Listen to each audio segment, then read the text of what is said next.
Hi guys, welcome back. This is the final part of our home automation tutorial for absolute beginners. We have almost done all the setup for the project, and the remaining part is adding the device to our Google Home app. But before that, I review some questions we got from our viewers. What the difference between home automation systems available in the market versus the one which we are building up. First of all, it's a DIY project built completely from the scratch. So you can expect multiple versions of this. So stay tuned with the channel for future updates. And if we compare with other automation systems available in the market, you will find a major drawback. That is, you will have only the wireless option to control the device either via their Wi-Fi app or the Google Home app. So how this will affect your normal day-to-day operation? What if our internet connectivity will get lost? And the final question, will it be expensive to install for all our home devices? Even I too looked up the internet for the estimate for a fully automated home, and the result which I got was way beyond my budget. So that's why I decided to build up my own. We are not replacing any of our existing switchboards, lights, or even the fan. We are just converting our equipments to the smart ones. The second was any negative for your product.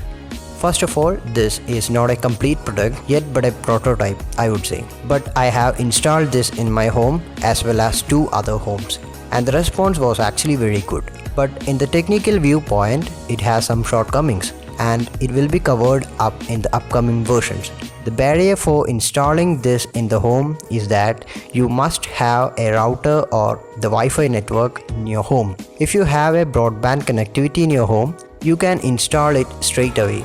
Coming to the drawbacks, the devices are connected to the router and the range is limited to the range capacity of the router. I have seen ESP not connecting to the router with larger distances. This is the problem which we have addressed, and I'm working to implement the mesh network where all the ESP devices are interconnected with each other, and thus the Wi-Fi range can be increased. And one more thing, that is soldering and installing the system inside our switchboard box. To ease out this process, we are building a prototype board which is almost complete, and with this board you can just plug it into your switchboard box and all the code will be already flashed to the device from our end. More on that in the upcoming video, so stay tuned. Alright, now let's move on to the meat and bones of the video, the device setup inside the Google Home app. To begin with, open the Google Home app on a device with the Google Assistant logged into the same account we used to create the project. Click on the icon and add a device. Find your app in the list of providers and log in to your service. Start using the Google Assistant in Google Actions console to control your devices. Now you can see no devices listed in the app. To add the device, open up the terminal in the Raspberry Pi and type the command node add-device.js inside the project folder. You will see the prompt on which the device to be added, the device type and the ROM name. One thing you need to notice is the device ID. This is the unique device ID which we given to the GPIO pins, so make sure you given exactly that. For example, in this code I have given ESP01 to the device which is connected to the GPIO pin 4. So ESP01 will be the unique identifier to that pin, and you can control the device using that device name. Now let's discuss some features specific to the Google Home app.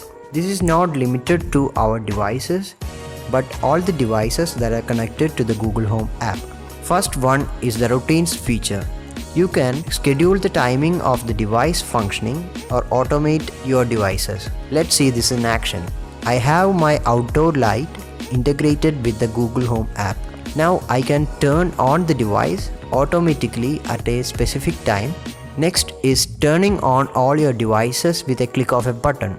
We might have a master switch in our home to turn the devices entirely on when you need to switch all the lights at once. Now you can use the same feature inside the Google Home app.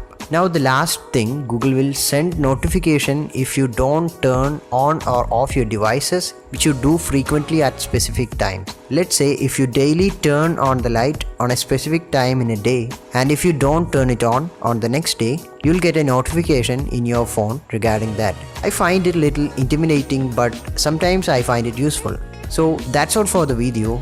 If you have any queries, please let me know in the comments. I will give reply as soon as possible. Thanks for watching, and I'll catch you guys in the next one.